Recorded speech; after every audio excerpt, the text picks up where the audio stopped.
देवपुरातील सदाशिवनगरात जिल्हाधिकारी मनपा आयुक्त यांच्या उपस्थितीत स्वातंत्र्य सैनिक माधवराव घुगे यांच्या पुण्यतिथीनिमित्त रस्ता कामाचा लोकार्पण।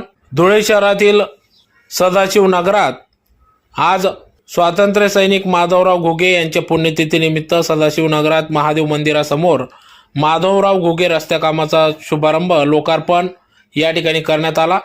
या रस्त्याचे आज सकाळी 10 वाजता सदाशिवनगरात जिल्हाधिकारी जितेंद्र पापडकर, मनपा आयुक्त अमिता दगडे पाटील, नगरसेवक नंदू सोनार यांच्या प्रमुख उपस्थितीत उद्घाटन करण्यात आले। तर यावेळी ज्येष्ठ पत्रकार महेश बाबा घुगे, जितेंद्र शिंदे, डॉक्टर जगदीश गिंदोडिया, प्रवीण सोनवणे, ताराचंद माडी, कामाचे ठेकेदार मे हिंद कन्स्ट्रक्शन कुणाल पाटील आदी सर्व पदाधिकाऱ्यांच्या उपस्थितीत सदर या कामाचा शुभारंभ करण्यात आला। तर यावेळी महादेव मंदिरात आरती देखील करण्यात आली।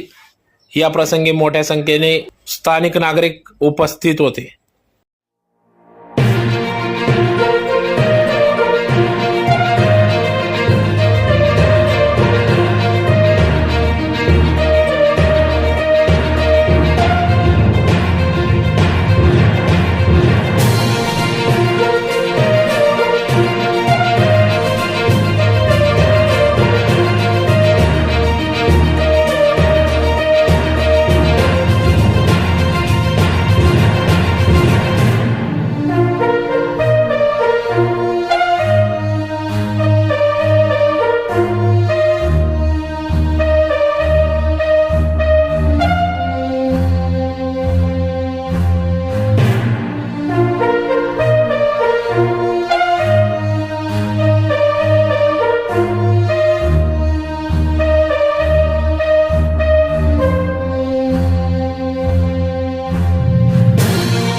श्री श्री सदाशिव महादेव